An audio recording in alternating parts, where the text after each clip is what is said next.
I rarely get excited about monitors these days, but today we have something truly special from MSI, and if you cannot or don't want to buy an OLED, this could be the next best thing to get. Coming in at $300 or 30,000 Indian rupees, the MSI MAG 275 UPD E14 is a dual mode 4K 144Hz IPS monitor that can also run at 288Hz, and we have some other features that really make it an awesome purchase for people who want to work and game on their PCs.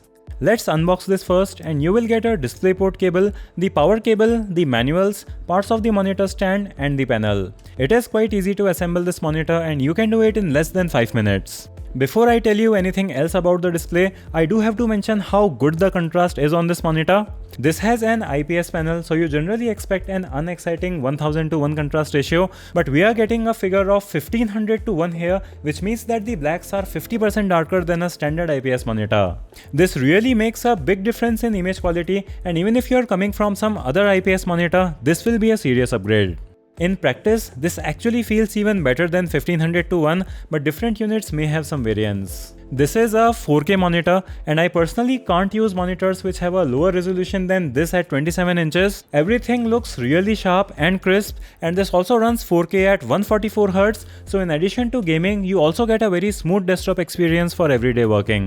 All kinds of tasks like video editing and even working with text feels so good when the screen is as sharp as this. But the party trick we have here is of course its dual mode, and even though I consider 144Hz to be good enough for most kinds of gaming, if you really want that extreme smoothness for first person games, you just have to make a single press on this monitor's joystick and you can run it at Full HD 288Hz. We have a 130% coverage of sRGB color standard, which is like 90% of DCI-P3, which means that this monitor can easily be used for color sensitive tasks like photo or video editing. This also makes this monitor amazing for watching videos, and viewing angles are great with IPS panels. This is an 8-bit plus FRC panel, and at 144Hz, that should be almost as good as a true 10-bit panel. The brightness figure we have here is 250 nits, which may not seem that high if you have a bright window near you, but it is perfectly bright enough for indoor use even with bright lights. I personally keep it at 50% at max, and I like how dim it can get.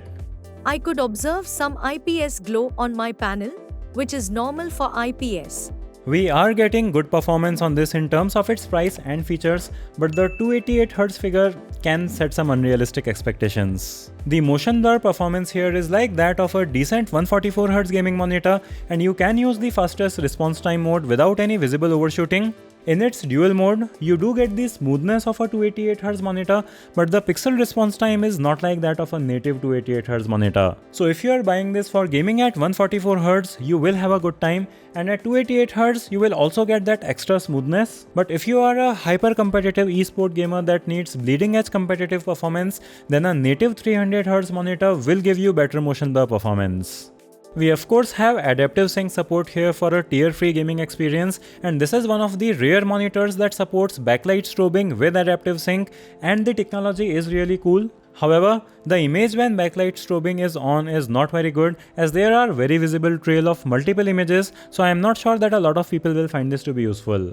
But the gaming experience is really awesome on this. Everything looks so much clearer than even a 2K monitor, and at 144Hz, this really becomes a treat for your eyes. The 288Hz mode allows you to easily get that extra smoothness whenever you feel like you prefer smoothness over sharpness. Esport gamers often prefer a screen smaller than 27 inches, and for them there is also a feature that reduces the screen size to 24.5 inches.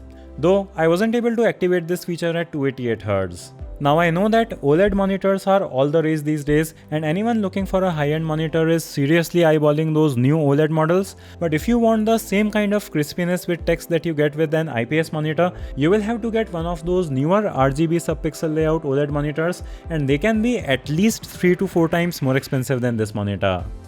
Let's focus on the stand now, and we have tilt, height, swivel and pivot adjustment here, so everything you can think of is there, and this is also VESA compatible, so you can swap the stand with a monitor arm.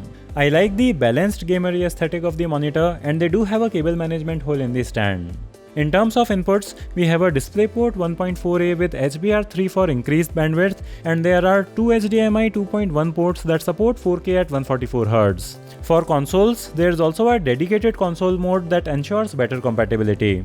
We of course have an audio jack here, and this monitor even has inbuilt speakers, which are always a nice addition to have. Everything can be controlled by this joystick at back, and the menu is well designed like other MSI monitors. We have the typical gaming features like adding a crosshair, a timer, a black level enhancer along with some AI vision feature, and there is also a feature that magnifies the center of the screen. This is also a Make in India monitor, so if you prefer Make in India products, you can be sure about this being a Make in India purchase.